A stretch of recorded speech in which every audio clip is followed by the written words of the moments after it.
promise I'm not trying to make this microphone my entire personality. Actually, I can't make that promise. It might become my entire personality. I'm trying not to make it be my entire personality, but I like holding it. Like, it makes me less anxious filming for some reason. And if I can lessen my anxiety, that I will do. Got my iced coffee and we're ready to go. Got my iced coffee and we're ready to go. Got my iced coffee and we're ready to go. Anybody else just not able to just like hold your iced coffee? Like when you hold it, you have to shake it. You gotta give it the shakes. Hey, hi, hello. Welcome back to my channel. Today I'm doing a book tag, which feels so old school nowadays. Like, who's doing book tags these days? That's no shade to people that still do book tags. I want to start doing them again. I think they're a fun time. I think they're a good time. I think they're a slay time. When you take things too far and you can't stop yourself from taking things too far, what do? You slam that foot on the brake. I need to learn to slam my foot on the brake. Today I'm doing a book tag that I came up with questions for. This is probably not the most original book tag. I'm sure there's a book tag out there like that. But today I'm doing the Underhyped Books book tag. I know that title is not that original. I know that title is not that exciting, but sometimes you just need to title things in a very direct way. And that's what I'm doing today. Before we get into the book tag though, today's video has a sponsor. Today's video is being sponsored by Shelf Savvy. I'm sure you've heard me talk about them before. I love Shelf Savvy. I use them all the time to save on books, and that's why I'm excited to talk about them today. If you're anything like me and you're buying several books a month, you're gonna want to sign up for Shelf Savvy. Trust me. Trust me. Shelf Savvy is the perfect place to find books at an affordable price. Who wants to spend full price on books these days? That would in fact not be me. I'm always on the search for finding the best deals on books to add to my collection, and Shelf Savvy makes it less of a strain on your wallet when it comes to book shopping. How does it work? Let me tell you. Within Shelf Savvy, you have a book watch list where you can add books that you're interested in, and if you're not seeing a book deal right away, Shelf Savvy will scour the book world for you to help you find the best deals on hardcovers, paperbacks, ebooks, and audiobooks, and then notify you when those deals are happening. If you're tired of putting in the work to find the best book deals, book sales, book bargains, they've got it handled. They take care of that for you. It's a free service, so be sure to click the link down below in the description, sign up for an account, and start saving on books today. Like I said, they have a watch list where you can add specific titles that you want to get your hands on at the best price. They have personalized book recommendations and book sales based off the books that you've added to your list, and they also provide recs based off specific genres. So if you're wanting to read something in a certain genre, but you're not sure what book you want to read, they have a plethora of options based off genres, whether it be thriller, romance, fantasy, etc., etc. You name it, they got it. It's the perfect place to find new books and also get new book recommendations. The thing that I love the most is that they don't stick to just one book format. It's not only physical books, it's also things like ebooks, audiobooks, but then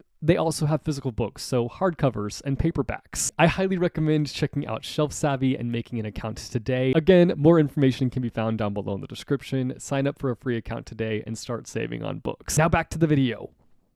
And we're back. Welcome back. I feel like more times than not, we just have these popular books that blow up and just overshadow all the rest of the books, which there is nothing wrong with popular books. I love me a good popular book. I devour popular books on the regular, but I think it's nice to like take some time to appreciate the under the radar books that are not getting that much love, and books that you feel like deserve more love. And that's what we're going to be doing today. We're going to be showing some under the radar books some love. We're going to be celebrating some authors that don't get much love these days, and we're just going to be sharing the book love today. I have 7 bookish questions that I'm going to be going over today. I will leave the questions in the description if you guys want to do this tag as well, or if you want to answer them in the comments. So let's get to questioning and let's get to answering. Let's go. The way I haven't done a book tag in so long, and I'm just like, how do I do this again? I don't remember. First up, an underhyped book that you feel deserves lots of hype. For this question, I am going with Storm Rider. This is a young adult.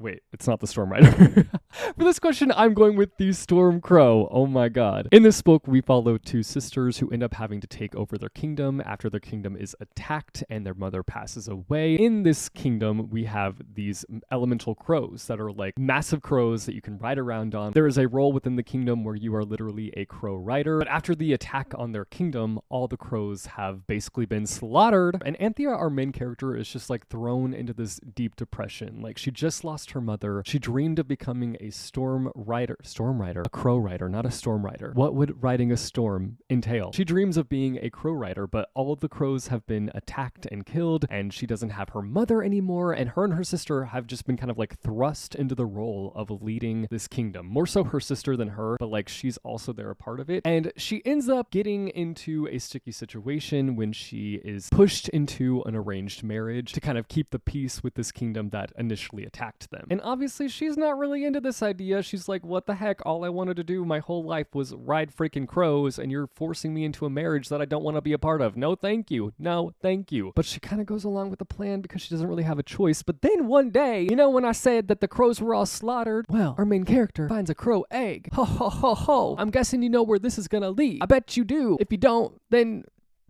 boo-hoo. Anyway, I freaking love this book. I feel like it is pretty underrated. I know that a lot of people have read it. It does have like 6,000 reads on Goodreads, which is a lot. It's such a solid fantasy story. Like, it's fantastic from beginning to end. Like, it's a full-on ride. I feel like something that really stands out about this book in particular for me is the mental health rep. Anthea's journey with depression is so well executed. It's not something that I felt was integrated in a way to like be relatable to the reader, because I feel like there are times when things are kind of woven into a story just to be relatable, and this is not the case. Like, it felt like such a natural progression for the story. Like, obviously our main character is gonna be in her feels because of the things that have been happening to her within her life, and sure, at times it's not easy to read. It's pretty freaking sad. Like, our girl is going through it. She's being put through the ringer, and she's having to like just kind of sit there and deal with it, and it's not fun and it's not easy, but I love seeing her process what she's going through and kind of how she has to face all these demons head on. It's executed so well. I also just love the freaking cows. I love the freaking cows in this one. I also just love the freaking crows in this one. Like, caw, let's go. I want to be a crow rider. Sign me up for that. On top of those things, we also have these solid friendships that develop in the story. And then we have this like very complex sibling relationship. Like, they love each other deep down, but they're now put in these like really tough situations that really change the dynamic between them. And we follow them as they kind of have to face these obstacles. I definitely recommend checking out this one. I myself need to reread this one and then read the sequel, The Crow Rider, so I can get to some of the crow riding. Can you tell I'm into the crow riding? I'm here for the crow riding. Let's ride the crows. Okay, I'm putting the book down. I'm moving on to the next question. Next up, a criminally underrated author that you feel more people should read. I mentioned this author in a video recently, and that's because I feel like they are criminally underrated and they need more love, and that is Suzanne Park. The books that I've read from her are Loathe at First Sight, Sunny Song Will Never Be Famous, and The Perfect Escape. She has many more books out that I need to catch up on. I am behind, typical of me, honestly, but I love her books. If you are a fan of contemporary fiction or romance, I feel like you will love Suzanne Park's books. She's delved into both the adult world and the young adult world, and I feel like her books are just really fresh. Like, the concepts just feel really fresh. They feel like things you might not have read before, and I feel like she tackles a lot of hard-hitting topics while also maintaining like this nice lighthearted balance, which I really appreciate. Something that I really love about her books actually is that she has some solid, nice humor within them, and that is something that I really love. I love when a book can make me laugh, can make me giggle, can make me chuckle. She's contemporary greatness in my eyes, and I am somebody who like obviously loves contemporary stories, so I know what I'm talking about here, okay? I feel like I'm an expert at contemporary fiction, okay? Where is this country accent coming from?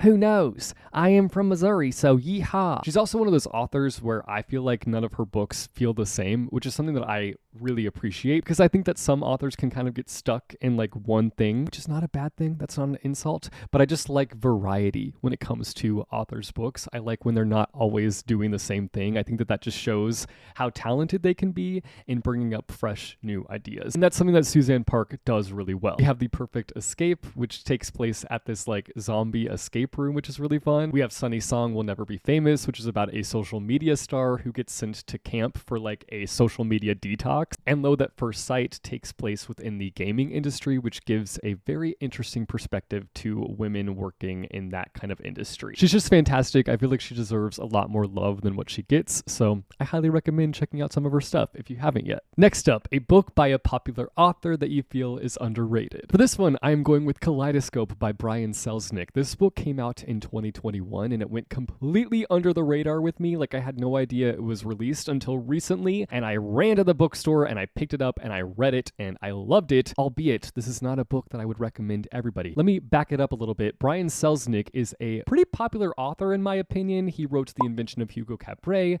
and Wonderstruck, and both of those books have adaptations. And this book has like under 3,000 ratings on Goodreads, which doesn't feel like a lot. I know that that is a lot, technically, like 3,000 people, hello, whoa, but I still feel like that's not that much for somebody like Brian Selznick, who is a massively popular author. But regardless, I read this book and I freaking loved it. I don't think this is a book that everybody will read and it will click for, but for me, it clicked. It's kind of one of those books where like you're given all these puzzle pieces and it's up to you to put the pieces together. The pieces don't go together that well. Like you're kind of having to shove the pieces in at certain points, but like shove I did and it clickety clicked with me. So that's all that matters. Essentially I'm having a hard time describing this even, but essentially in this book, it's made up of all these different short stories that are very vague and very open-ended, and they all just feel like a slice of a bigger story. While it is technically like a short story collection, all of the short stories intertwine in some kind of way, and that's kind of the part that's left up to the reader. Like it's up to you to take what you get and kind of weave things together. It's not one that will like fully give you an answer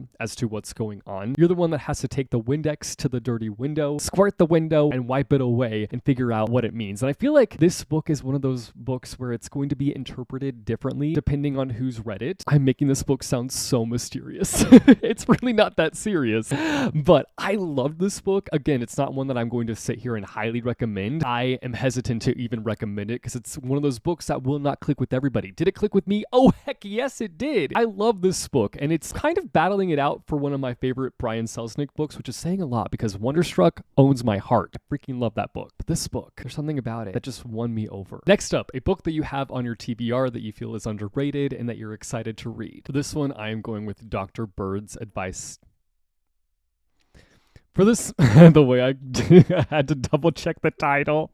For this one, I'm going with Dr. Bird's Advice for Sad Poets. The way I've literally had this on my bookshelf for probably 6 years now, and I've yet to read it. There are times when I will go through my shelves and unhaul books that have just been sitting there for like years and years because I just know that I will never get to them. This is one that I always avoid getting rid of because I know that I'm going to get to it, and I just have this inkling that I'm going to love it. And yet I've been putting it off. Why is that? I don't have a sure reason as to why I've been avoiding this book other than the fact that like I'm pretty sure it's going to mess me up, which shouldn't really be a reason for me to avoid it because I read books all the time that mess me up. I go out of my way to read books that mess me up. Like one of my favorite things to read about is death and grief, and those kinds of books always mess me up. So it's always weird to me when I avoid books like this because I, one, feel like I'm going to love it, and two, I feel like it's going to have a lot of themes in it that I really relate to and really love. So kind of weird that I'm putting it off. In this book, we are following this boy named James, and he often talks to this bird as if it's his therapist, and he feels like it's giving him advice. And James has been through quite a bit in life. The thing that is the most significant and the thing that is affecting him the most is his parents kicking out his sister. And he decides that he one day is going to kind of look deeper into why his parents kicked out his sister. And he finds out that she has a lot of secrets. But as he's exposing these secrets and kind of learning more about his sister's life, he realizes that they relate a lot. And a lot of the things that she was hiding, he himself is hiding. I love books that follow siblings and kind of the complexities that come with that relationship because sibling relationships can be so complex. This one sounds complex in a different way because obviously he loves his sister and he didn't want her to leave, but his parents kicked her out. And so it's him kind of getting closer to her by learning her secrets and realizing how much in common they have. And while I'm, again, eager to get to this one, there's something about me that's like holding it off. Like I feel like this is going to be a big treat for me when I read it. And so I'm looking forward to the day that I do get to it, but I am not looking to like jump the gun and read it right away for whatever reason. I feel like this one could be like very poetic as well. I love poetic writing style, and I guess it's just like the fact that poets is in the title that I feel like it could have that poetic writing style,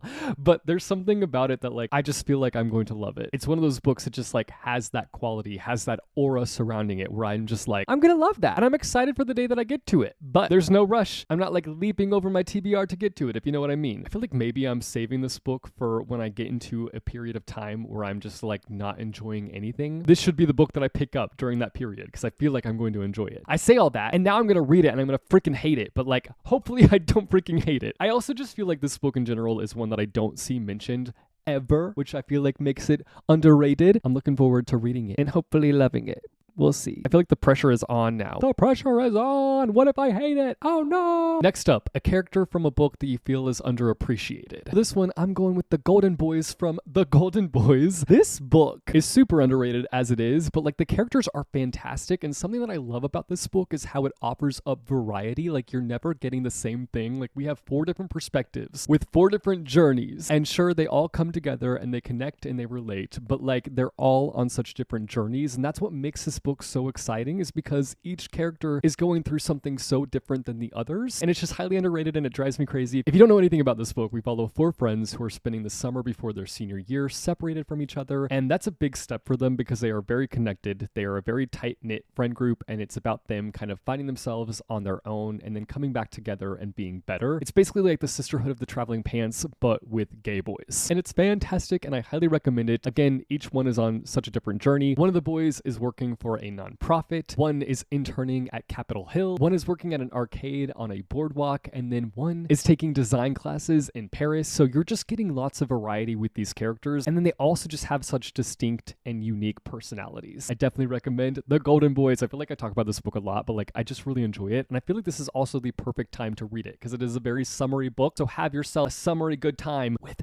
Golden Boys by Phil Stamper. Take it right now. Do it. Reach into the screen and take it. Actually, don't. This is mine. Get your own copy. Next up, a book that you feel deserves more love that is a part of one of the current trending genres. We're going with the romance genre, which might be a cop-out because romance has been popping off for a long time, but I feel like it's super, super trendy right now, so we're going with it. I'm going to talk about a book that I've already mentioned in this video, which might be a cop-out, but that's okay. I'm going with Loathe at First Sight by Suzanne Park. This is a romance that takes place within the gaming industry. Now, I am a little bit hesitant to recommend this one because I feel like it's not for everybody, but the reason that it worked for me and the reason that it might work for you is if you're somebody like me who likes romance.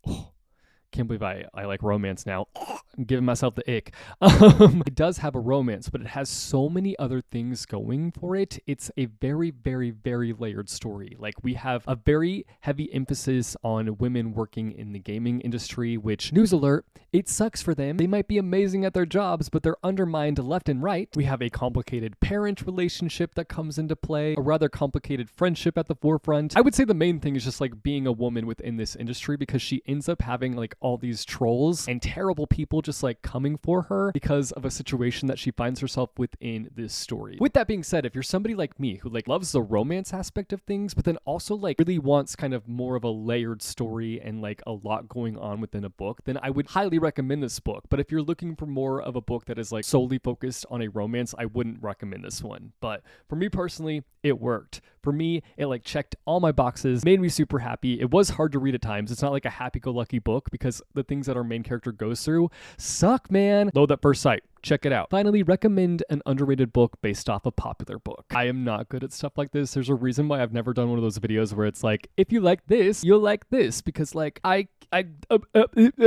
a lot of pressure. I can't do that. But the one that came to mind is the Geekarella trilogy, like mostly the first 2 books. If you like those books, I feel like you might, keyword is might, I'm not like strongly recommending this based off those books, but you might like the Love Con. I love this book. I feel like the Love Con is very underrated. I feel like I hear nobody talk about it. If you are nerdy, if you love cons, if you love cosplay, if you love reality TV, this book is for you. Essentially, we are following our main character, Kenya, who ends up on this reality TV competition show, which is called Cosplay or No Way. And this is like her dream, making a passion of hers a career, that passion being cosplay. One of the rounds of the show is for a couple outfit, and so she ends up fake dating her best friend, and that's where things get complicated because she's like, oh no, do I have feelings for my best friend? Uh-oh. I love the relationship that develops in it. Like, it's so wholesome, so pure. I definitely recommend checking this one out if you like the Geekarella trilogy. Again, I'm not super confident in being like, read this if you like this, but like, read this if you like this. But also, if you like the things that I listed, then you should read this. I need to work on my confidence really bad. Oh, this is awful. That is it for the Underhyped Books book tag. If you guys want to do this tag, I will leave the questions down below in the description. Feel free to do it. Or if you don't want to do a video of your own and you want to just answer the questions, answer them down below in the comments. I'll read through them. I promise you. Pinky promise. I might not always reply, but I read everything. I read it all. Sorry. I need to chill. Sometimes I just hold the mic and weird things happen. Sometimes I just exist and weird things happen. But also, let me know down below in the comments if you have any Underhyped book recommendations for me. Let me know what it is down below in the comments and why you recommend it. Again, thank you to Shelf Savvy for sponsoring today's video. I will leave more information on them down below in the description. Make an account and start saving on books today. If you like this video, be sure to go and hit that like button. If you want to see more bookish content from me, be sure to go and hit subscribe or go and hit that bell icon and you'll be notified every time I post new videos. As always, thank you guys so much for watching. I hope your day is bright, that tomorrow is brighter. Keep reading what your heart desires, and I will see you soon with a new video. Bye. Oh. Whoa, whoa, whoa, whoa, whoa, whoa, whoa.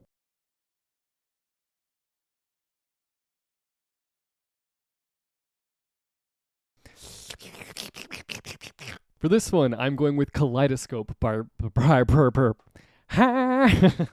I can talk, I can sing, I can dance, I can twerk. Hello? Uncovering